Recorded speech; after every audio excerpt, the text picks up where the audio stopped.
Sculpting a cat head with polymer clay. First, I make something like this and I bake it in the oven. This is so I have a hard foundation to sculpt on. I add some mineral oil, and the mineral oil will help the new clay stick. I start adding clay. As always, I usually start anything around eyes. I'm obsessed with eyes. I think they're the most important part of a sculpture or painting in most cases, so that's where I always start, is just getting some clay around the eyes. And I just keep adding clay. Sculpting is a process in which you add clay, you move clay, and you subtract clay. Well, if you don't have clay, you can't subtract it or move it. So in the beginning, it's really important to just get clay on there. And you know, as you can see right now, it looks puffy and weird.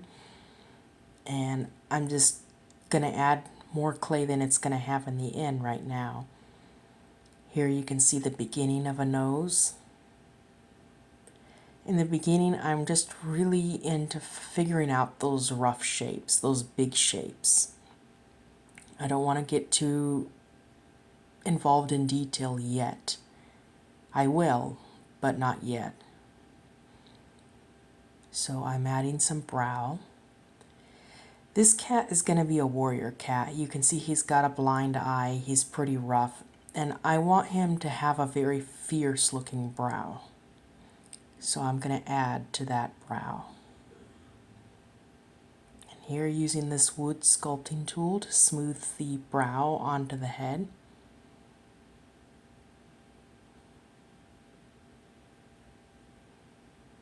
Using the same wood sculpting tool, I'm just starting to refine around the eyes just a little bit. And this is after a while of fighting it. You can see it's a bit more refined. You really don't want to be afraid of fighting it, you know. Just fight, fight, fight. I sculpt off of reference, and you'll want to do that too. Otherwise, you won't know where the clay should go. And here you can see my favorite subtractive tool, which is a surgical scalpel. Surgical scalpels are great because they're so sharp. They don't make the clay move around while you're slicing through the clay, and I like that a lot about a surgical tool, scalpel. And this right here is like a sharp needle tool. I have no idea where I got it from, but it's one that I enjoy a lot for shaping eyes and stuff.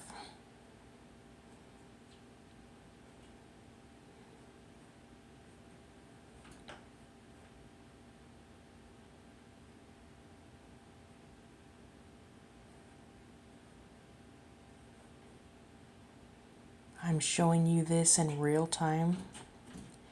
These days people are so used to seeing speed sculpting or speed painting, and I think it does artists a disservice because you get where you think everyone else is quicker than you, but the truth is sculpting is a very slow process. It's almost like a meditative process, like meditational. In a way, you want to hold your breath at certain times so you don't shake. Here I'm adding the ears. He's got these fierce little ears that are turned backwards. You can see his head has been smoothed out at this point, and I used rubbing alcohol to do that.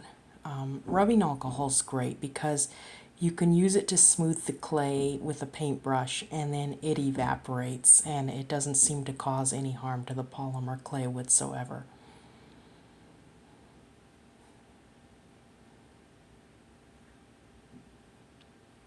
Checking for balance of the face. Always checking. Sometimes I use a little hand mirror.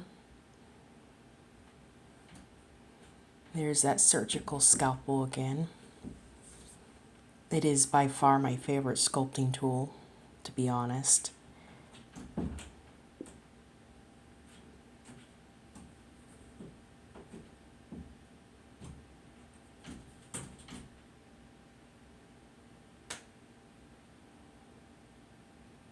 great for refining stuff like ears.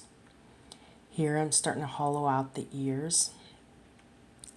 Uncured animal ears can be a real pain because they jiggle while you work on them. So I'm just trying to get as much of this ear cleaned out and hollowed out before I bake him.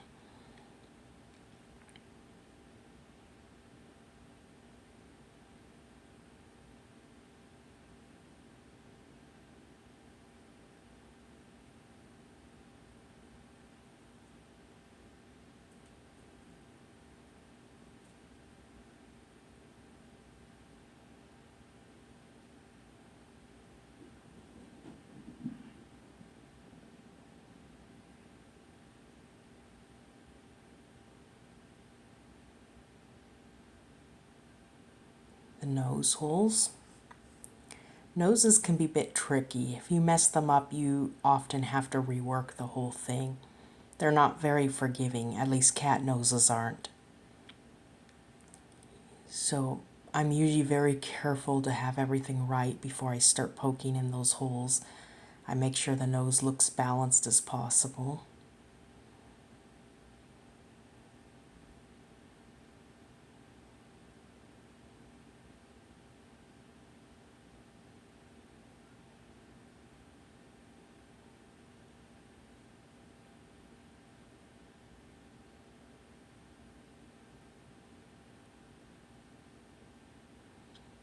And here, putting in that line that goes from the middle of the nose through the upper lip. I don't know what it's called, but cats and dogs have them. A lot of animals have it. And then shaping the mouth better. Just continuing to fight and make things better. I kind of move about the face. So at this point, I bake some little teeth and I poke them into the uncured clay. And I also, you can see a scar forming on his eye, his blind eye, and some earring holes in his uncured ears. And I am starting to work out those fur textures.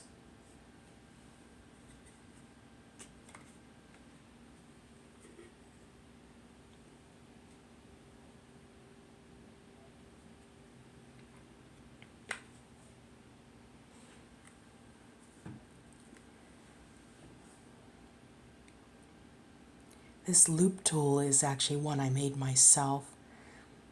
You can kind of roll it across the clay as opposed to dragging it across the clay, and sometimes I like that feature. The hair around the mouth and the nose is going to be much shorter, like short, quick strokes to show that it's short hair, whereas the hairs away from the eyes and nose and mouth start to get a little longer, and they have longer strokes.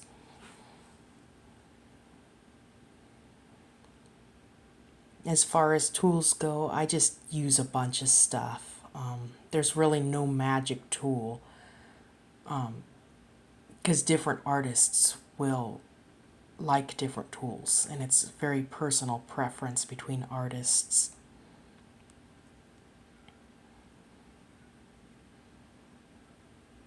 Here you can see I'm using that rubbing alcohol to smooth out my hair textures. This makes fur textures look a lot more professional, like a lot more clean, and a lot of beginning artists don't do this, so their fur looks choppy and weird. And sometimes I smooth it too much, so I might go back over it and bring out some of those textures again and smooth it again. So at this point I bake the head lightly at 190 degrees for probably 15 or 20 minutes. And I'm going to get that scalpel I love so much, and I'm going to start carving the ears.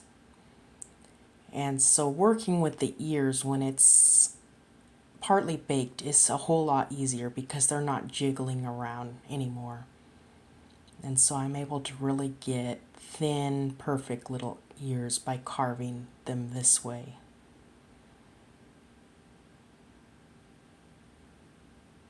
using this needle file to clean up his earring holes for the earrings that he's going to have.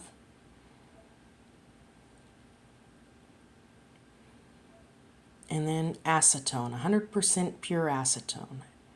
Acetone is a great abrasive for polymer clay, and it'll really smooth it out and make surfaces like this look really nice. It's great for straps and stuff like that, areas you just want super smooth and professional looking. So now I'm adding hair inside his ears. So I'm going to smooth that into the ear and then sculpt an ear texture in there.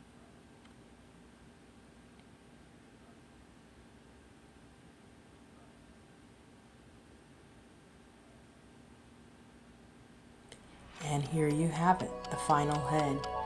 It is now ready for a body.